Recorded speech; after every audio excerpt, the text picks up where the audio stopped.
యేసుక్రీస్తు నామములో మీ అందరికీ శుభములు తెలియపరుస్తున్నాను. మీరందరూ బాగున్నారా? మీరు బాగుంటారని ప్రభునందు విశ్వసిస్తున్నాను. ఒకవేళ ఏమైనా మీకు ప్రాబ్లం, శోధన, కష్టాలు, మనసులో చెప్పుకోలేని సమస్యలతో పోరాడుతూ ఉంటే ఈ దీనదాసుడు మీ కొరకు ఎల్లప్పుడూ ప్రార్థన చేయడానికి సిద్ధంగా ఉన్నాడు.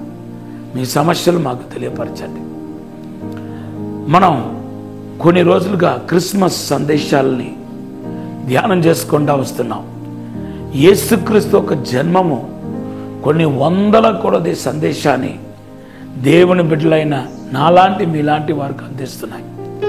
వాటిలో ఒకటి ఈరోజు మీతో మాట్లాడాలని ఆశపడుతున్నాను. లూకాసు సువార్త 2వ అధ్యాయం 12వ వచనంలో యేసుక్రీస్తు ఛత్రములో స్థలము లేనందున ఆయన పశువుల పాకలో పరుండు పెట్టారని లూకాసు సువార్త 2:12లో మనం చూస్తున్నాం.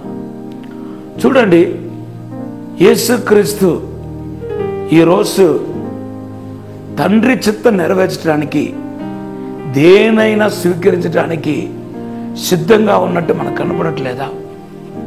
మన జీవితంలో దేవుని చిత్తము, దేవుని యొక్క ప్రణాళిక, దేవుని యొక్క ఉద్దేశం ఖచ్చితంగా నెరవేర్చబడాలి. మత్తయి సువార్త 7:21లో ఒక మాట రాయబడి ఉంది. ప్రభువా ప్రభువా అని పిలిచే ఏ ఒక్కడు పరలోక రాజ్యం వెళ్ళాడు. దేవుని చిత్తం చేసేవాడు మాత్రమే పరలోక రాజ్యం వెళ్తాడు. తర్వాత ఇంకొక మాట ఏమని రాయబడి ఉందంటే, నా నామములో దెయ్యాలు వెళ్ళగొట్టాము, రోగులను బాగు చేశాము, చనిపోయిన వారు లేపాము అనే అటువంటి వారిని చూసి, నా తండ్రి చిత్తం చేయలేని వాళ్ళారా, అక్రమం చేయవాళ్ళరా, మీరు నా నుండి తొలగిపోండి అంటున్నారు. దీన్ని వేరేలాగా మాట్లాడే వాళ్ళు కూడా ఉన్నారు. అద్భుతాల స్వస్థతలు, దేవుని చేతుల ఇట్లా కరిస్టమేటిక్ గ్రూప్లో ఉన్న వాళ్ళందరూ దేవుడు తిరస్కరిస్తారని మాట్లాడే వాళ్ళు ఉన్నారు. అది కాదు ఇక్కడ అర్థం. ప్రభువా ప్రభువా అని ప్రార్థన, అది ప్రార్థనని చూపిస్తున్నాయి. ప్రార్థన చేసేవాడు, అద్భుతాలు స్వస్థత మహత్కార్యాలు చేసి బలంగా వాడబడేవాడు దేవుని చిత్తం చేయాలి. ఆ దేవుని చిత్తం చేయకపోతే వాడు చేసే ప్రార్థన వృధా, వాడు చేసిన అద్భుతాలు సూచక్రియలు మహత్కార్యాలు వృధా అనే విషయాన్ని ఇక్కడ ప్రభు చెప్పాలని ఆశపడుతున్నాడని మనకు అర్థమవుతుంది.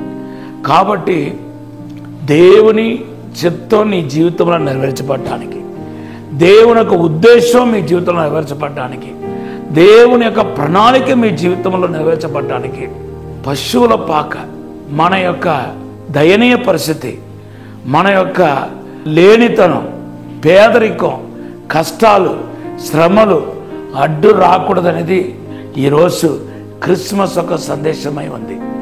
ఏది ఏమైనా 600 మన దేవుని చిత్తం చేయాలి. దేవుని ఒక ఉద్దేశం మీ జీవితంలో నెరవేర్చబడాలి. దేవుని చిత్తం జరగటానికి మీరు ఏమైనా, దేనైనా, ఎలాగైనా విడిచిపెట్టడానికి మీరు సిద్ధపడాలి. నేను ప్రతిరోజు ఒక ప్రార్థన చేసుకుంటాను. కీర్తన 143:10ని మీరు కూడా ఈ రోజు నుండి ప్రార్థన చేయండి.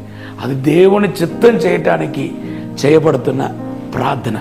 ప్రభు మీ అందరి జీవితంలో దేవుని చిత్తం జరగలాగా సహాయం చేయనగాక. ఆమేన్. ఈ సమయంలో ఒక చిన్న ప్రార్థన చేస్తాను.